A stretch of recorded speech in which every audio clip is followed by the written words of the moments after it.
Perempuan junior telah tiba. Sistem saudara senior terkuat diaktifkan. Benua Tian yang mendalam, menyeberangi gerbang abadi. Li Xuan sedang berbaring bosan di bawah pohon besar, memperhatikan awan bergulir, dengan rumput doktel di mulutnya dan labu anggur di sebelahnya. Tampilan yang malas dan santai. Di atas kepalanya, sosok-sosok terbang melintas seperti meteor. Ada yang terbang dengan pedang. Ada pula yang menunggangi burung bangau. Mereka semua tampak bersemangat tinggi dan memiliki sikap abadi. Sangat kontras dengan Li Xuan. Beberapa orang memperhatikan Li Xuan yang sedang bersantai-santai seharian, dan tak kuasa menahan diri untuk menggelengkan kepala dan mendesah. Saya Sekte Duxian, sekte kelas 1 dengan reputasi hebat di benua Tianxuan.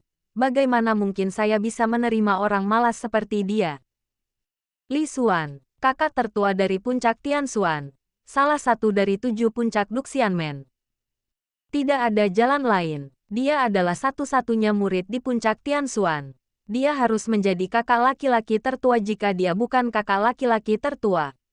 Dan gurunya, Liu Tianxuan, penguasa puncak Tianxuan, adalah wanita tercantik di Duxianmen. Sosok kuat yang setengah langkah menuju yang tertinggi. Hanya saja Liu Tianxuan memiliki kepribadian yang aneh.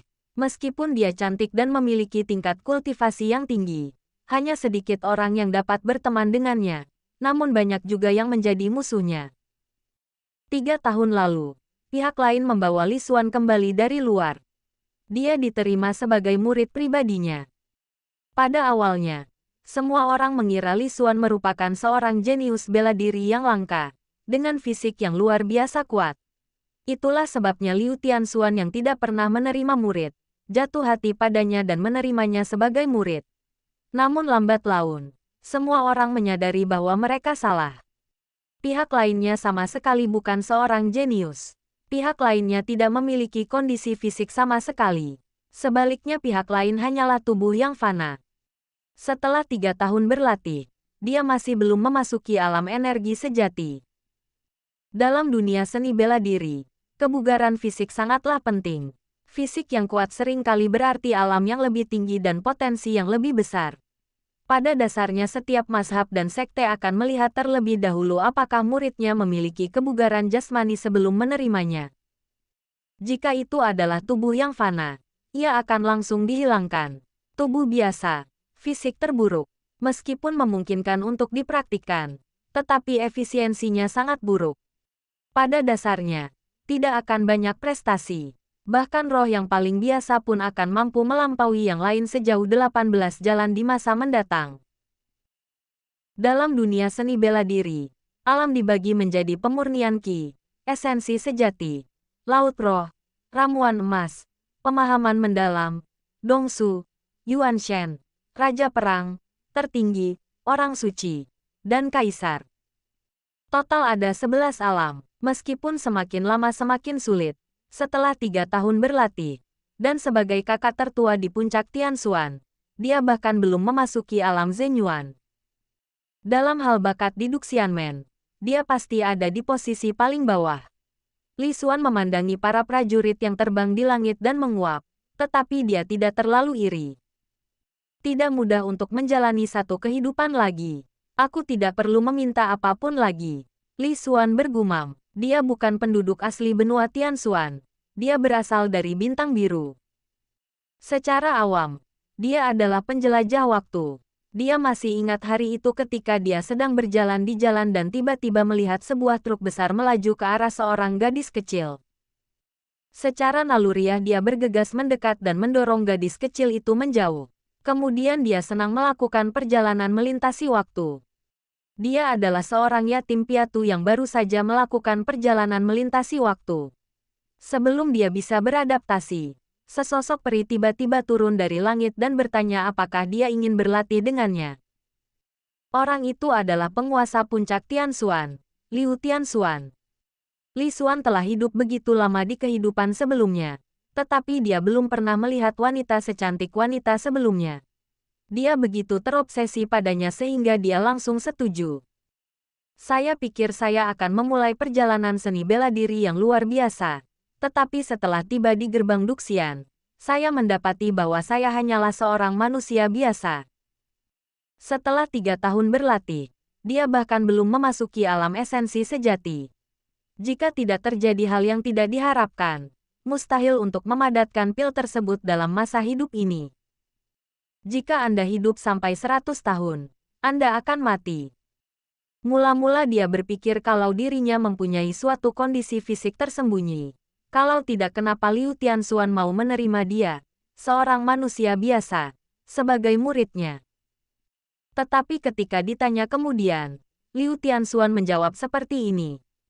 Oh, aku baru saja menjadi guru puncak hari itu, dan kakak laki-lakiku memintaku untuk menerima murid. Kalau tidak, dia tidak akan memberiku batu roh. Aku pergi melihat-lihat di jalan, dan kamu terlihat cukup baik, jadi aku membawamu kembali. Kelihatannya cukup bagus. Hanya karena alasan ini, Li Xuan tertegun di tempat. Semua orang mengatakan bahwa tuannya memiliki kepribadian yang aneh, dan ternyata itu benar.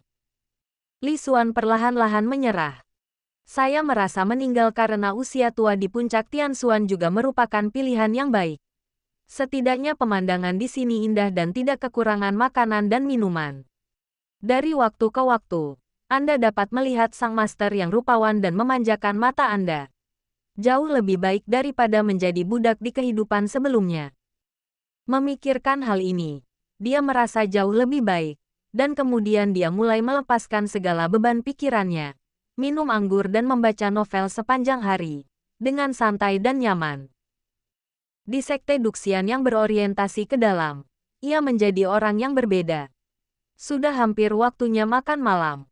Mari kita membuat hidangan ayam rebus rebung hari ini. Li Xuan berdiri dan menepuk pantatnya sambil berkata, masuklah ke kabin dan mulailah mengutak-atik. Dia biasanya satu-satunya yang tinggal di puncak Tianxuan. Adapun tuannya, ia sering tinggal di gua dan sesekali tidur siang. Mereka dapat tidur selama 10 hari, setengah bulan, atau bahkan beberapa bulan. Bahkan lebih buruk darinya. Saya tidak tahu bagaimana pihak lain berkultivasi hingga ke alam setengah langkah tertinggi. Tapi hari ini, ledakan. Pintunya didorong terbuka, dan angin harum bertiup di wajahnya. Seorang wanita berpakaian putih, bertubuh seksi dan berkulit cerah masuk. Wanita itu memiliki wajah yang cantik, fitur wajah yang halus, dan sepasang mata merah yang cemerlang dan berkilau seperti 2 buah batu rubi, terutama rambut putihnya yang seputih salju. Rambut putih dan mata merah. Itu adalah guru Li Xuan, Liu Tianxuan. Li Xuan tertegun sejenak. Hari ini hari apa? Tuannya yang tidak terlihat selama beberapa bulan benar-benar muncul. Dia membungkuk dan berkata, salam, guru. Menoleh ke belakangnya, ada seorang gadis berbibir merah dan bergigi putih. Dia tampak berusia sekitar 12 atau 13 tahun, tetapi ada sedikit kebanggaan alami di alisnya. Xiao Xuanzi, perkenalkan, ini Feng Jis. Mulai sekarang, dia adalah adik perempuanmu. Liu Tianxuan memperkenalkan, adik perempuan. Sebenarnya aku punya adik perempuan. Feng Jis melirik Li Xuan, dan sedikit rasa jijik perlahan muncul di matanya. Sudut mulutnya bahkan melengkung membentuk senyum mengejek. Sudut mulut Li Xuan berkedut. Apakah dia dipandang rendah oleh bocah nakal itu? Dia marah. Dia harus membuat orang lain terlihat baik. Ngomong-ngomong, adik perempuanmu sudah mencapai alam Zenyuan. Kalau kamu punya waktu, kamu bisa tanya dia bagaimana dia berlatih.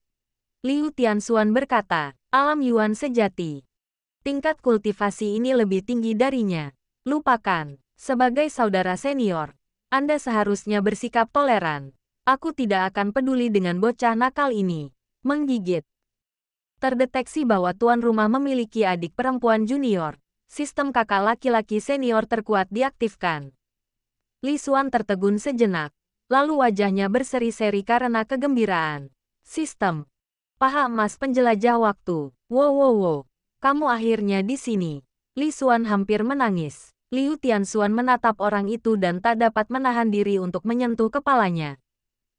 Bahkan jika kamu memiliki seorang adik perempuan, kamu seharusnya tidak begitu bahagia. Kamu menangis karena bahagia. Ini semua salahmu karena aku mengabaikanmu dan membiarkanmu tinggal sendirian di puncak Tianxuan. Kamu pasti kesepian. Liu Tianxuan merasa bahwa dia memang telah bertindak terlalu jauh. Dia menyeret pria itu ke puncak Tianxuan tetapi mengabaikannya dan membiarkannya berjuang sendiri. Tampaknya saya perlu menemukan lebih banyak saudara laki-laki dan perempuan yang lebih muda untuk satu sama lain di masa mendatang. Feng Jis tidak bisa menahan diri untuk tidak melirik Li Xuan, dan penghinaan di matanya berangsur-angsur menghilang. Meskipun bakat kakak senior ini tidak begitu hebat, dia tetaplah kakak seniorku sekarang. Mari kita berteman baik dengannya di masa depan. Dia berjalan mendekati Li Xuan dan memegang tangannya. Kakak, kamu tidak akan kesepian di puncak Tianxuan bersamaku seumur hidupmu. Li Xuan, yang entah kenapa dirawat oleh keduanya, berkedip. Apa? Saya menangis kegirangan karena mendapat jari emas.